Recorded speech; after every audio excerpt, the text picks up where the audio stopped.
One of Jonathan Cahn's key planks is that the recession of 2008 was God's way of enacting this provision by force upon America. He also thinks that the stock market has been its own sort of indicator that God is unhappy with us. To make this argument, he points to manifest connections between stock market activity and certain Jewish holidays. And he's right, but for the wrong reasons.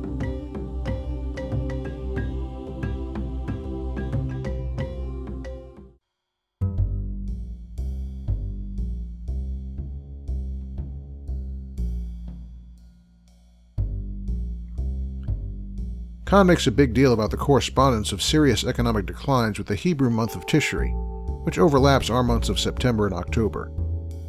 Cahn correctly reports that 60% of the largest point crashes in stock market history took place in Sabbath years during Tishri. But we should note that half of those crashes took place during 2008, meaning that each of them was associated with the same severe economic crisis. Cahn shouldn't count all of those as separate instances in a case for remarkable occurrences.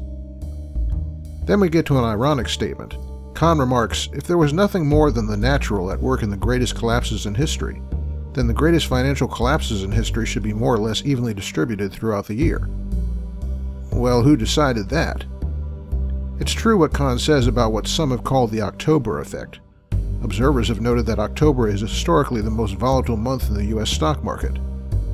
And it's also true that the October effect is preceded by a September effect. Historically, September is a bad time for stocks and shares. So is God judging our economy based on the Jewish calendar? Well, no, not at all. The reason for these patterns is pretty straightforward. Stockbrokers return from summer breaks in September, and when they return, they enact plans made over the summer to get rid of certain stocks. All of that selling at one time leads to a stock market decline. Then in October, those brokers start to reckon with the results of all this selling. Sometimes it's good, and sometimes it's bad, which is precisely the reason why October is the most volatile month in the stock market. It's simple and straightforward, and it has nothing to do with Jewish holidays. Or does it?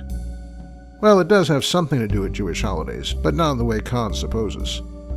A 2011 study done by scholars at Nova Southeastern University determined that although observant Jewish traders form only a small share of the stock market, the fact that they take time off between the Jewish holidays in September and October itself has an effect on stock market activities.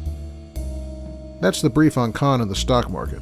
We'll close this series next time with a look at a few of Cahn's claims about the founding of America and its place in biblical prophecy. See you next time.